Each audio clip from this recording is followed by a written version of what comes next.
L'animateur bien connu, dit Jimmy Kimmel, a retrouvé son micro hier soir. Richard Latendresse, correspondant à Washington, est avec nous. Alors, Richard, allons-y avec les faits. Il ne s'est pas excusé, il ne s'est pas empêché non plus de se payer la tête du président américain. Comment ça a été accueilli aux États-Unis? Bien, ça a bien été accueilli, pas tant parce qu'il s'est moqué du président. Certainement que ça a fait plaisir à ceux qui s'opposent à l'administration de Donald Trump et au président lui-même, mais aussi, ça a été bien accueilli parce qu'il s'est montré aussi très respectueux à l'égard de la famille de Charlie Kirk, de la veuve de Charlie Kirk, Erika, vraiment avec les sanglots dans la voix, la façon dont il a expliqué à quel point il ne cherchait surtout pas à minimiser la gravité de la mort d'un homme de cette façon-là. Et ça, c'était très touchant et ça a été repris partout, cet élément-là. Mais ce qui est remarquable dans ce qu'on a vu hier avec Jimmy Kimmel, Julie, c'est qu'il était sombre, mais il est resté blagueur à l'égard du président des États-Unis.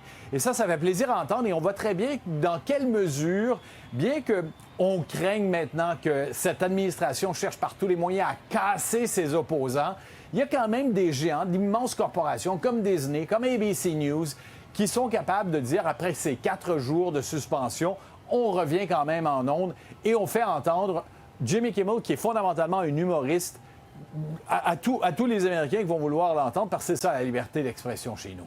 Bon, on n'a pas encore reçu, à moins que ça se soit passé au cours des dernières minutes, les véritables codes d'écoute, mais on sait qu'il y a 25 quand même des stations chez ABC qui n'ont pas diffusé le talk show de Jimmy Kimmel. Mais sur YouTube, on a pratiquement battu des records concernant son monologue, Richard. Bien, YouTube et Instagram, on est à près de 19 millions de personnes qui sont allées voir cette émission de Jimmy Kimmel. Et c'est intéressant parce que Kimmel le disait lui-même, le président des États-Unis cherchait à annuler, à canceller, comme on dit, mon émission. Puis en fait, ça a forcé les gens à venir me voir. C'est sûr que Donald Trump, sur son média social, n'en revient toujours pas qu'ABC News aurait pu remettre en ondes Jimmy Kimmel de cette façon-là.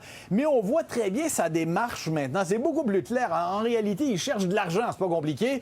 La dernière fois, ils m'ont donné 16 millions de dollars. Cette fois-ci, ça semble encore plus lucratif. Et il ajoute une insulte parce que c'est ce qu'il fait constamment. Une vraie bande de perdants, de losers.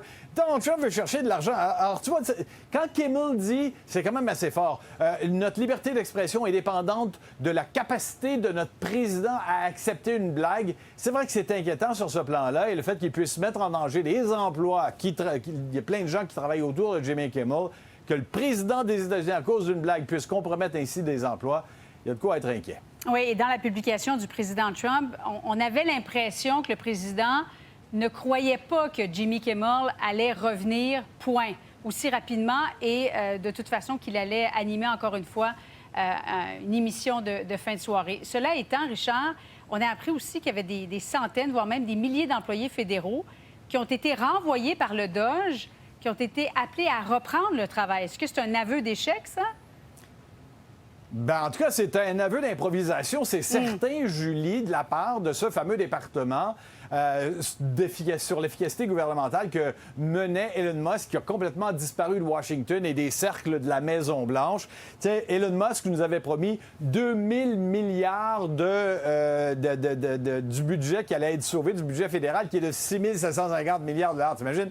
Près du tiers du budget qu'il allait être capable de sauver. Finalement, c'est une poignée de milliards qu'il a sauvé. Et là, on voit effectivement, par exemple, GSA, c'est l'agence qui gère les fonctionnaires fédéraux. C'est par centaines qu'on rappelle le monde en disant « on a besoin de vous ». Et sur ce plan-là, c'est intéressant parce que finalement, ça aurait été, puisque ça a été des suspensions d'emplois payées. Alors donc, ils vont avoir été en vacances payées pendant 7 mois. Mais on voit la même chose du côté de l'IRS, l'Agence du revenu, le département du travail.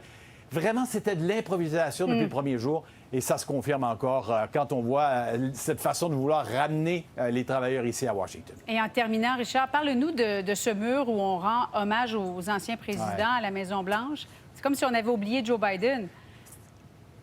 Oui, c'est tout juste derrière moi. Là. C'est sur la colonnade, ça donne sur la roseraie, le Rose Garden de la Maison-Blanche. Et puis, on a décidé de mettre les portraits des présidents. On les voit très bien. Et puis, bon, il y a celui de Bush, celui d'Obama, celui de Clinton, de Bush-Obama. Il y en a d'autres derrière. Et quand on arrive à Joe Biden, ben, plutôt que de mettre son visage, on met un fameux autopen, cette signature automatique qu'il aurait utilisée un certain nombre de fois. Donald Trump a une fixation, Julie, sur ça, en prétendant que c'est la preuve que Joe Biden n'avait pas toute sa tête lorsqu'il gérait la présidence des États-Unis. Joe Biden lutte contre un cancer, n'est plus une menace pour cette présidence, mais l'actuel président Donald Trump est incapable de secouer tout ça.